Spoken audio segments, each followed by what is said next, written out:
You haven't seen the world, so you don't know. Allez, salut les amis, c'est Ami Négociateur, j'espère que vous allez bien. Je suis très heureux, très content de vous retrouver sur ma chaîne YouTube. You keep going for family. I'm not family. Aujourd'hui, on se retrouve pour la critique de la série télévisée produite par HBO, The Last of Us, directement inspiré et tiré du jeu vidéo du même nom, éponyme, dit-on. Si vous souhaitez savoir si cette série est vraiment la pire adaptation d'un jeu vidéo jamais porté, si vous souhaitez savoir si la série est réussie, et si vous souhaitez savoir si j'ai aimé la série, eh bien c'est tout de suite. Je vous souhaite une bonne vidéo. No. Your cargo. La série, qui se décompose en 6 premiers épisodes pour la saison 1, commence directement avec la même intrigue, exactement la même intrigue que le jeu vidéo du même nom. Joël échappe de très peu à l'invasion des infectés et perd sa fille dans un terrible accident puisqu'elle est mordue. Très rapidement, il prend en charge Ellie, l'héroïne de la série et l'héroïne du jeu vidéo, et ils commencent leur mésaventure, bon an mal an, à travers les États-Unis d'Amérique.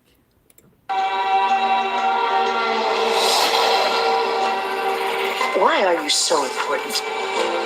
Somewhere out west. They're working on a cure. I think what really impressed them was the fact that I didn't turn into a monster.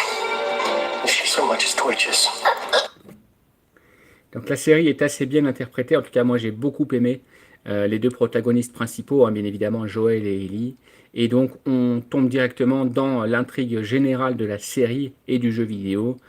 Ellie, donc pour ne pas spoiler, est apparemment immunisée contre l'infection qui a dévasté le monde entier, et Joël accepte à regret d'accompagner Ellie jusqu'au laboratoire des Lucioles afin de pouvoir développer un vaccin. Voilà le spoiler de la série généralistique.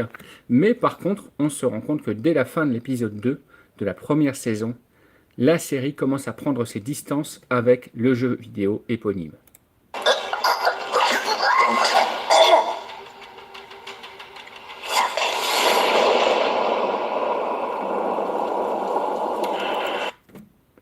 Les 2 premiers épisodes sont, je vous le disais, calqués réellement sur le jeu vidéo et sont d'excellente facture et d'excellente qualité.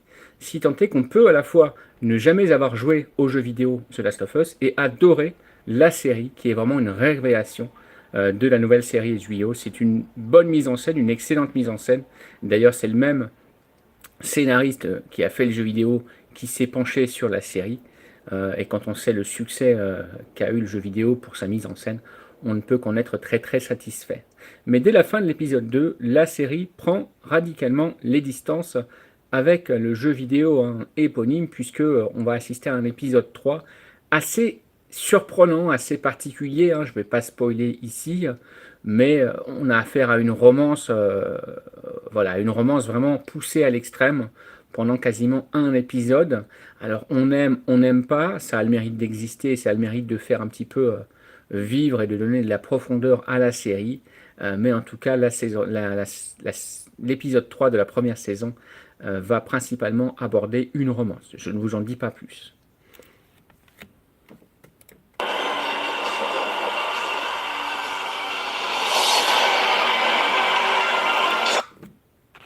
Remarquable également l'alchimie, la complicité qui existe dès les premières minutes entre Ellie et Joël. C'est pas père et fille, mais c'est quasiment père et fille.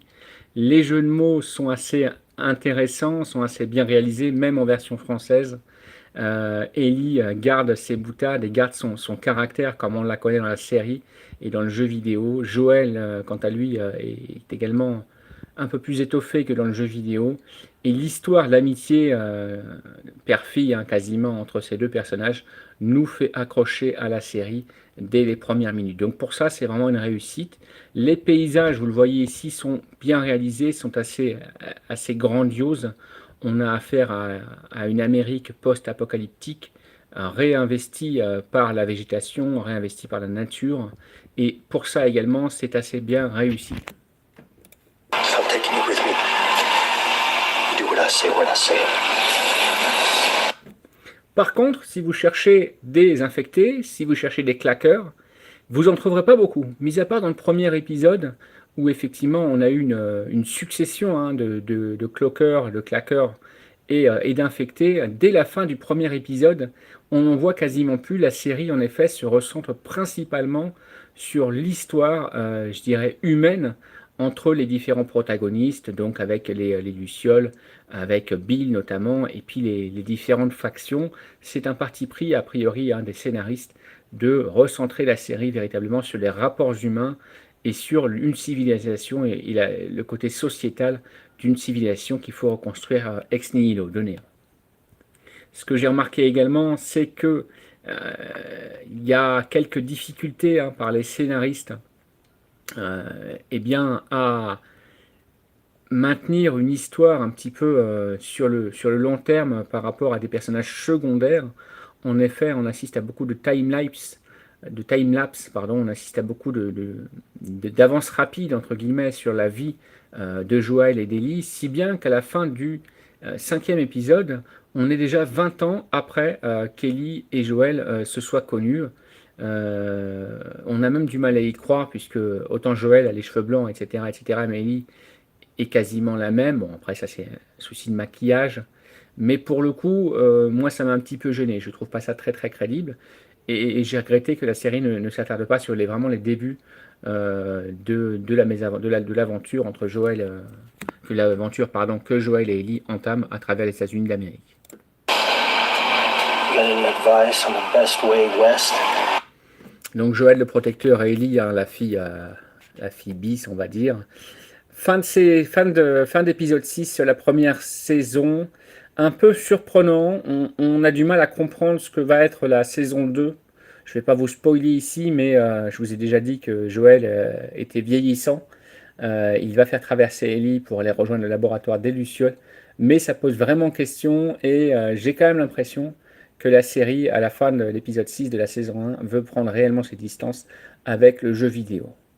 Donc, résumé de la critique, moi j'ai beaucoup aimé la série et j'avais aimé, voilà, ni beaucoup ni pas, mais j'avais aimé moyennement, plutôt plus, le jeu vidéo. Mais là j'ai beaucoup aimé la série, moi qui suis fan des séries d'aventure un petit peu post-apocalyptiques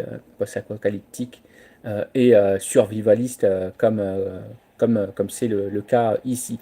Donc j'ai vraiment beaucoup aimé la série.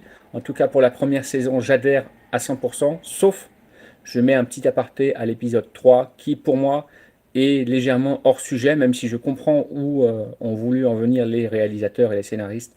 Je trouve que l'épisode 3 est de trop, ou en tout cas d'un épisode de 45 minutes passé sur l'idylle, ils auraient pu passer que 5-6 minutes, ça aurait été aussi bien. Voilà. Mais mis à part ça, j'ai vraiment beaucoup aimé la série et la saison 1 aussi, et j'ai hâte de découvrir la saison 2 en espérant ne pas être déçu par ce qui va advenir de Joël et Ellie. Voilà, donc je vais mettre une excellente note à cette série parce que j'ai vraiment adoré, et je vais mettre 9 sur 10 quant à moi. Mettez dans les commentaires ce que vous avez pensé également de cette série, si vous avez aimé, si vous n'avez pas aimé, si vous étiez plutôt fan du jeu vidéo et si vous avez été déçu ou si au contraire vous êtes très très content. Ça m'intéresse beaucoup, vous savez que je lis tous les commentaires. Je vous dis à très très bientôt pour j'espère une critique de la saison 2 qui va bientôt arriver sur nos écrans. Salut les amis et ciao les négociateurs. Yeah, go east.